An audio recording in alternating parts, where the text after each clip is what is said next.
ขนมเนียมไอ้ดอมอ้นจันดาอภิบาลในคณะอภิบาลแขกพงจามจำบาดส่งกรุบจำเรียบสู้หนังส่งกรุบสวากรมยานแกะแตะเกาะกระไดจำพวกวัตเมียนระบาดโดยจุดเดียวเอาวันดิน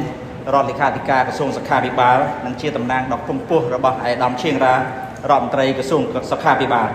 นังส่งกรุบไอ้ดอมรอดลิขาธิการไอ้ดอมมนุษย์รอดลิขาธิการลูกเทียนตีสักขาภิบาลในรัฐบาลแขกพงจามพร้อมแต่งอาลูสไรแต่บานไอเชิญโชว์รวมในขนมกิจประชุมดอกเมียนสาระสำคัญในขนมไงดิเจตุเตอร์ยืงจูบชุมคเนียในขนมเปเวเลียในเพียบจำบัดสำหรับเฟือกิจการเงียดอสำคัญเอาไว้มวยภายในนี้ยืงจูบชุมคเนียดำไปเฟือการเป็นนิดวัฒนเพียบนังการเลือกกับผู้เสวาสักขาภิบาลในขนมตูแต่งไข่ปงจามหายเรียกขนมอาการนี้ได้จำสมกรบแถลงนอกุลจำปูตัวอ่อนสักขาภิบาลแต่อ๋อในขนมตูแต่งไข่ปงจามแต่ดักนอมโดยลูกวิชาเด็ดกำสู้ไปโดนประเทศมันตีสักขาภิบาลนังสหการีแต่อ๋อในตูแต่งไข่ปงจามสำหรับการคัดคอมปรังปรายอ่านวัดในการเงียเลือกกับปูเสวาสักขาภิบาลเอาเมียนหลักคณะการตายละอภาษาในขนมไข่ปงจามส่งแต่ไอออซาโตให้ชมก็ส่งออกคนได้จำปูตัวอ่อนในอัญญาโทรัฐบาลสาธิรณะแต่รวมเมียนจากปีรัฐบาลกรมสรบละโหตตลรัฐบาลคมสกัดในบ้านเชิญโจรวมในขนมกรรมพิธีนี้ได้ทรงออกซาโต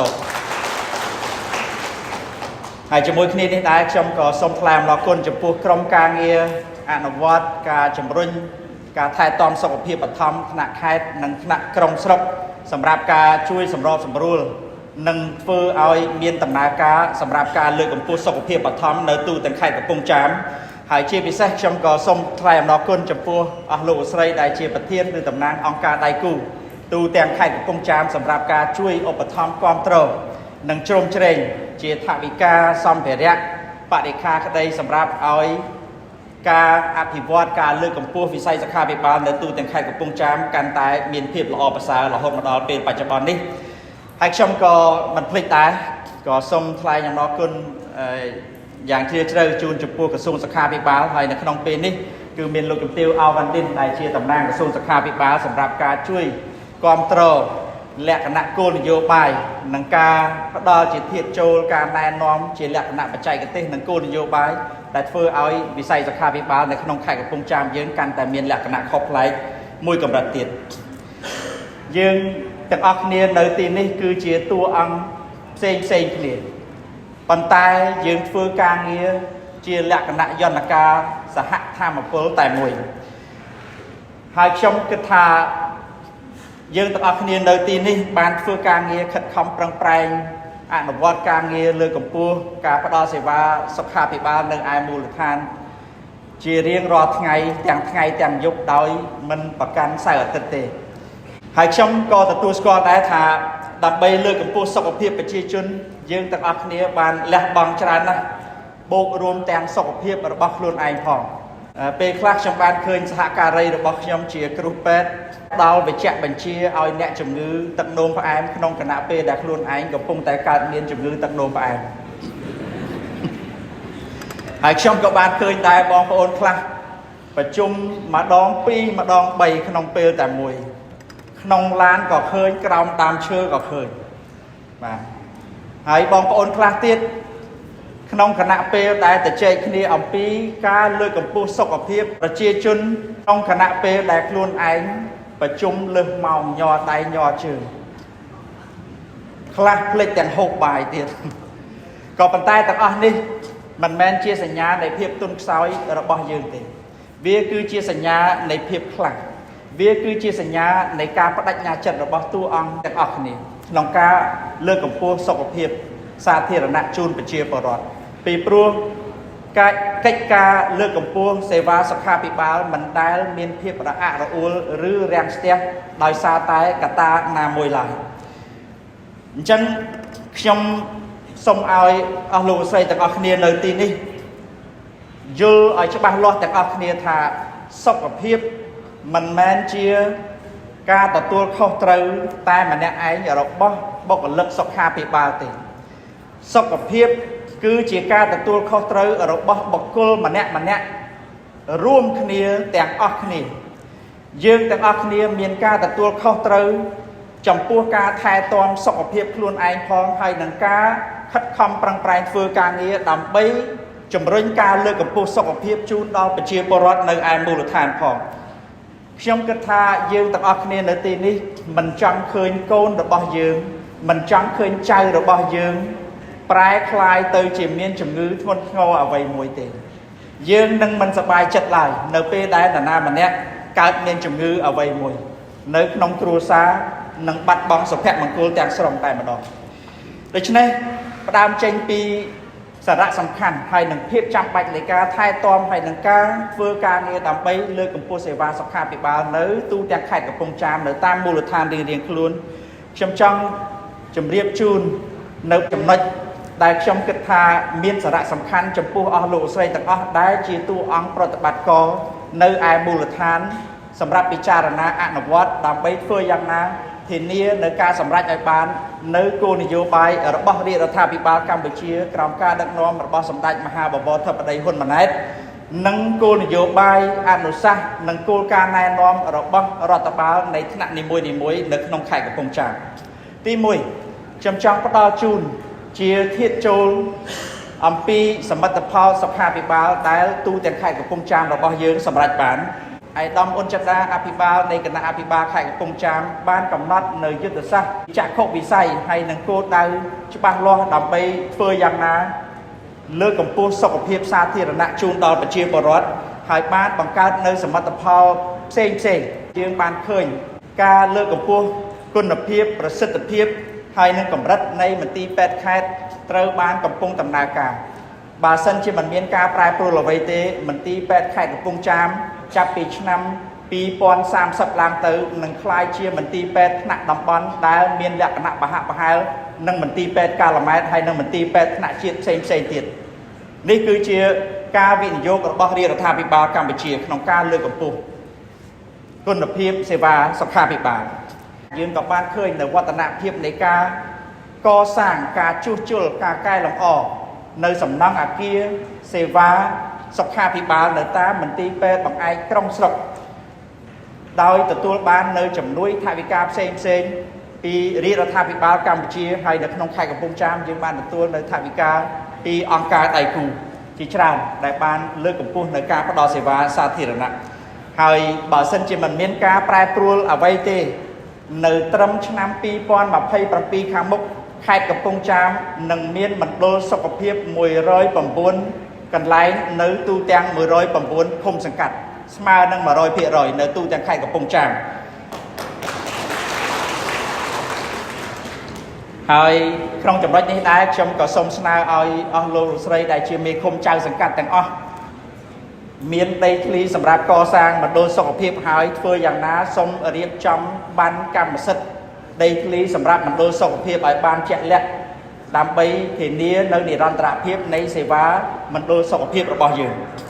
ហើយខ្ញុំជឿជាក់ថាបើសិនជាមណ្ឌលសុខភាពរបស់យើងមានសេវាគ្រប់គ្រាន់ទាំងក្រុមប្រឹក្សាឃុំទាំងមណ្ឌលសុខភាពខ្លួនឯងព្រមទាំងប្រជាពលរដ្ឋទាំងអស់គឺនឹងមិនចង់ចេញទៅពិនិត្យសុខភាពនៅឯទីណាឆ្ងាយទេសមិទ្ធផលមួយទៀតដែលយើងបានឃើញទាំងអស់គ្នាគឺថាការចូលរួមហើយនឹងទំនុកចិត្តរបស់ប្រជាពលរដ្ឋចំពោះសេវាសុខាភិបាលសាធារណៈរបស់យើងនៅក្នុងខេត្តកំពង់ចាមកាន់តែមានការកើនឡើងជំងឺដែលចូលមកសម្រាកនៅមន្ទីរពេទ្យសាធារណៈនៅទូទាំងខេត្តកំពង់ចាមក្នុងឆ្នាំ2024កន្លងទៅគឺកើនឡើងប្រមាណជា50,000នាក់ពីឆ្នាំ2020ដូច្នេះឆ្នាំ2024អ្នកមកពិនិត្យសម្រាប់ព្យាបាលនៅមន្ទីរពេទ្យសាធារណៈទូទាំងខេត្តកំពង់ចាមមានប្រមាណជា55,000នាក់គឺពាក់កណ្ដាលប្រជាពលរដ្ឋនៃខេត្តកំពង់ចាមដែលមានសរុបចំនួនប្រមាណជា1,100,000នាក់អញ្ចឹងនេះគឺជាទំនុកចិត្តដែលប្រជាពលរដ្ឋផ្ដល់ឲ្យយើងហើយយើងមិនអាចប្រកែកបានទេថាវាមួយចំណែកធំគឺដោយសារតែគោលនយោបាយរបស់រាជរដ្ឋាភិបាលកម្ពុជាហើយមួយចំណែកទៀតក៏អាចនឹងដោយសារតែការខិតខំប្រឹងប្រែងនៃការផ្ដល់សេវារបស់អង្គភាពសុខាភិបាលហើយជាពិសេសគឺប្រធានមន្ទីរពេទ្យហើយនិងសហការីទាំងអស់តួយ៉ាងដូចជាមន្ទីរពេទ្យខេត្តកំពង់ចាមទទួលបាននៅចំណាត់ថ្នាក់លេខ1ក្នុងការប្រឡងប្រណាំងអង្គភាពផ្ដល់សេវាសាធារណៈគំរូក្នុងវិស័យសុខាភិបាលទូទាំងខេត្តកំពង់ចាម ជាប់លេខ1 2 ដងជាប់គ្នាឆ្នាំ2019ហើយនឹងឆ្នាំ2025នេះសូមអបអរសាទរជូនមន្ទីរពេទ្យខេត្តកំពង់ចាមហើយសេវាឯកជនក៏ត្រូវបានពង្រឹងដែរបាទត្រូវបានពង្រឹងហើយខ្ញុំមិនដាក់លៀមអីទេថានៅក្នុងទីនេះដោយសារតែមានបងប្អូនយើងគាត់មានបញ្ហាសុខភាពដែរប៉ុន្តែគាត់ទទួលបាននៅការព្យាបាលហើយនឹងការថែទាំបានយ៉ាងល្អអ្វីត្បិតតែមិនទទួលបានការថែទាំព្យាបាលនៅក្នុងខេត្តកំពង់ចាមប៉ុន្តែនៅកន្លែងណាក៏ដោយនៅក្នុងប្រទេសជាណាចក្រកម្ពុជាវាគឺជាគុណតម្លៃរួមរបស់កម្ពុជារបស់យើងជាក់ស្ដែងដូចជាលោកប្រតិទនាយកទីចាត់ការផែនការវិនិយោគផ្ទាល់គឺដូចជារស់ឡើងវិញលើកទី2ហើយក្រោយពីទទួលបានការព្យាបាលមហារាជពវៀនឥឡូវនេះបាន50ឆ្នាំទៀតឥឡូវចិត្តតែតែប៉ុន្តែបាន50ឆ្នាំទៀតចឹងអាច110អីតាមមើលបាទខ្ញុំមិនមានអ្វីច្រើនទេអ្វីដែលចង់ជម្រាបជូនខ្លីៗគឺថាវាដល់ពេលដែលយើងត្រូវនាំគ្នាគិតគូរអំពីរឿងការថែទាំសុខភាពរបស់យើងហើយកុំរងចាំដល់ពេលយើងឈឺហើយចាំនាំគ្នាទៅរកគ្រូពេទ្យបាទរាជរដ្ឋាភិបាលកម្ពុជាបានអភិវឌ្ឍមន្ទីរពេទ្យឲ្យមានស្តង់ដារបណ្ដុះបណ្ដាលធនធានមនុស្សគ្រូពេទ្យជំនាញកាន់តែច្រើនហើយនឹងបំពាក់នៅសម្ភារៈបរិក្ខារកាន់តែល្អប្រសើរទំនើបប៉ុន្តែមិនមែនមានន័យថាយើងត្រូវបណ្តែតបណ្ដោយខ្ជាក្នុងការថែទាំសុខភាពរបស់យើងទេសុខភាពគឺជាអិរិយាបថរបស់យើងទាំងអស់គ្នាបញ្ហាសុខភាពប្រៀបបីដូចជាភ្ញៀវដែលមកលេងផ្ទះយើងអញ្ចឹងភ្ញៀវខ្លះត្រូវបានអញ្ជើញមកលេងភ្ញៀវខ្លះមិនអញ្ជើញក៏គាត់មកលេងដែរជំងឺខ្លះយើងបង្កើតគាត់ឡើងជំងឺខ្លះយើងមិនបាច់បង្កើតក៏គាត់មករកយើងដែរក៏ប៉ុន្តែអ្វីដែលយើងអាចគ្រប់គ្រងបានគឺអិរិយាបថរបស់យើងក្នុងការគ្រប់គ្រងអ្វីដែលយើងត្រូវធ្វើអ្វីដែលយើងមិនត្រូវធ្វើអ្វីដែលយើងត្រូវហូបអ្វីដែលយើងត្រូវផឹកដើម្បីធានានៅសុខភាពល្អហើយការថែទាំសុខភាពរបស់យើងគឺជាការថែទាំសុខភាពរបស់ប្រជាពលរដ្ឋដូច្នេះយើងត្រូវតែយកអ្វីដែលជាការងារដែលយើងថែទាំសុខភាពរបស់ខ្លួនឯងបញ្យល់ប្រាប់ទៅប្រជាពលរដ្ឋឲ្យបានល្អប្រសើរអញ្ចឹងយើងត្រូវកំណត់ថាតើគោលនយោបាយអ្វីខ្លះដែលយើងត្រូវបូកបញ្ចូលគ្នាសម្រាប់ការអនុវត្តគោលនយោបាយលើកកម្ពស់ទឹកស្អាតអនាម័យជនបទបង្គន់អនាម័យតាមខ្នងផ្ទះបរិស្ថានការគ្រប់គ្រងសម្រាមបូកជាមួយនឹងគោលនយោបាយនៃការលើកកម្ពស់សុខភាពដែលសម្ដៅធ្វើយ៉ាងណាឲ្យនៅក្នុងផ្ទះរបស់គ្រួសារនីមួយៗមានបរិយាកាសល្អហើយសមាជិកគ្រួសារទាំងអស់មានសុខភាពល្អនោះសហគមន៍នឹងមានសុខភាពល្អហើយអញ្ចឹងយើងត្រូវគិតអំពីការផ្ដល់សារជូនដល់ប្រជាពលរដ្ឋទាំងនៅក្នុងផ្ទះនិងនៅក្នុងទីសាធារណៈការបង្កើតនៅបរិយាកាសនៃការកំសាន្តរីករាយនៅឯក្នុងសហគមន៍ដូចជាការបង្កើតនៅសួនសាធារណៈការបង្កើតនៅកន្លែងលេងកីឡាសហគមន៍ជាដើមអញ្ចឹងយើងត្រូវតែធានាថាធ្វើយ៉ាងណាយើងត្រូវការអ្វីដើម្បីឲ្យយើងមានសុខភាពល្អត្រូវតែផ្ដល់ឲ្យប្រជាពលរដ្ឋនៅអ្វីទាំងអស់នោះដែលយើងគិតថាល្អសំខាន់គឺធានាថាសហគមន៍របស់យើងគឺមានសុខភាពល្អដូច្នេះវាដល់ពេលដែលយើងត្រូវគិតគូររឿងទាំងអស់ហ្នឹងហើយខ្ញុំមិនមានអ្វីច្រើនទេគោលនយោបាយរបស់រដ្ឋបាលខេត្តកំពង់ចាមដូចជា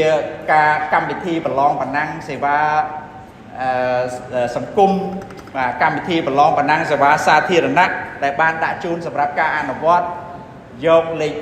1 5ឃុំលេខ2 5ឃុំលេខ3 5ឃុំហ្នឹងសូមបន្តថែមទៀតបន្តទៀតខ្ញុំមើលទៅដូចរៀងស្ងប់ស្ងាត់ហ្នឹងស្ងប់ស្ងាត់លក្ខណៈវិនិច្ឆ័យគោល19ចំណុចសូមឲ្យគិតគូរពីរឿងនឹងបន្ថែមទៀតឲ្យបានល្អ